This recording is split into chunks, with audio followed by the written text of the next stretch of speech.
ఛత్తీస్గఢ్లో ఎదురు కాల్పుల్లో మంగి దళ కమాండర్ మావోయిస్ట్ అగ్రనేత భాస్కర్ మృతి చెందారు.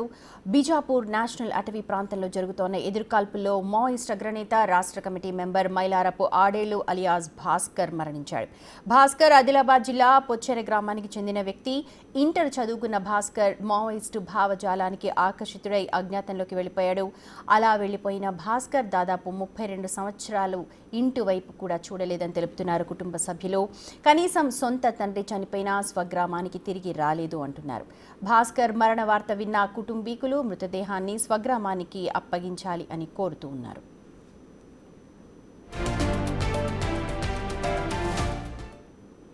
భాస్కర్ అన్నదమ్ములు 4 కాగా వీరిలో 3వ వ్యక్తి భాస్కర్ అజ్ఞాతంలో ఉన్నప్పుడే లింగవ్వను వివాహం చేసుకోగా 2 ఏళ్ల క్రితం మహారాష్ట్ర గడ్చిరోలిలో జరిగిన ఎన్కౌంటర్లో ఆమె మరణించింది.